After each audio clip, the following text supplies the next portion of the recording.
Controversial vote outrages students, teachers, and community leaders. This morning, we have a response from the Francis Howell School Board after they voted to remove Black History electives from the curriculum. A damp start to the day, but the rest of it will be dry. I'm going over what it'll feel like today and why I think your phones are lying to you. This morning, unbelievable results from a community-wide effort. How the St. Louis region came together in a very special way this holiday season.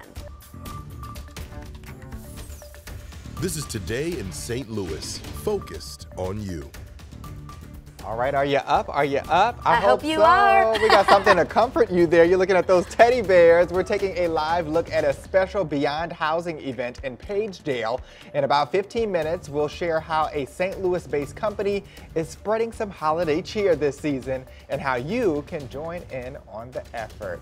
It's all about that joy, yes, that brightness this morning, and holiday cheer. It's Saturday, December 23rd. Good morning to you. I'm Travis Cummings. And I'm Mercedes McKay. Thanks so much for joining us on this Christmas Eve. And we've done a ton of stories with Beyond Housing. They're a great organization. So make sure you stay tuned to hear what they're doing this morning because it's really special for the community. And we also want to wish all of you Seinfeld fans out there a happy Festivus. Are you a Seinfeld fan? Happy Festivus. I'm not, but I support you all. Happy exactly. Festivus. Amen. Well, Weather First meteorologist Tracy Henson is also here with us today. And Tracy, it was a muggy day yesterday. What are we looking at for today? Yeah, it is going to be a little drier for us today. Now, Seinfeld fans, Gary Frank, that man can quote every single line from that show. It's almost annoying to watch it with him. All right, so that radar view right now is a 36-hour loop. That's going to continue to just track right on through here. And we are currently dry, but it is quite damp feeling outside. We've had some fog. It is going to feel drier throughout the rest of our day today, but we did get a lot of moisture over the past 36 hours. Temperature-wise, it's already starting to warm up here. It is 55 degrees. Winds are out of the south at just under 10 miles per hour. So overall, a pretty warm start to the day. Throughout the rest of our day, we will make it up into the mid-60s. We will be overcast with a little hint of sunshine here and there throughout the day. And for us tonight, damp conditions, 50 degrees, winds are out of the south at 5 miles per hour. Well, this morning, the fallout continues after the Francis Howell School Board voted to strike Black History electives from the curriculum for the 2024 school year. Yeah, we've been covering this all week. This morning, our Robert Townsend has reaction from the school board president, concerned students, and community leaders. The Francis Howell School Board's decision to remove Black History and Black Literature electives from the high school curriculum has touched off a firestorm. Many students, parents, and community leaders call it a bad move. I think it's actually sickening. Ryan Fleming is a sophomore at Francis Howell North High School.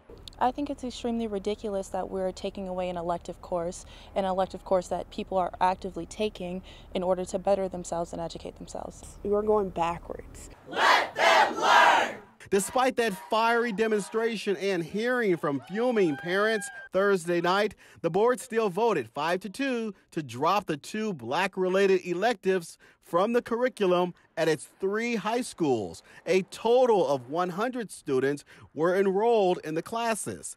Board members Randy Cook, President Adam Bertrand, Jane Pushkar, Mark Ponder, and Randy Harmon voted to remove the electives. Janet Stiglich and Chad Lang voted to keep them. They didn't share what it was about the curriculum they had a problem with. In a statement sent to 5 on Your Side, President Adam Bertrand said the board voted to rescind approval of the academic standard titled Social Justice Standards, the Teaching Tolerance Anti-Bias Framework as published by Teaching Tolerance, a project of the Southern Poverty Law Center. Bertrand says he feels the national organization calls parents involved in education a hate group, and that's why he voted to remove the electives. He says many on the school board signaled to the district they would support bringing the courses back after removal of the controversial standard. That, I believe, is just not true because they made that same promise with the resolution against racism and discrimination, and they dropped it. They never revisited it. We are not going to back down. We are not going to allow them to continue to promote their anti-Black, anti-equity, anti-inclusion procedures. Robert Townsend, 5 Your Side.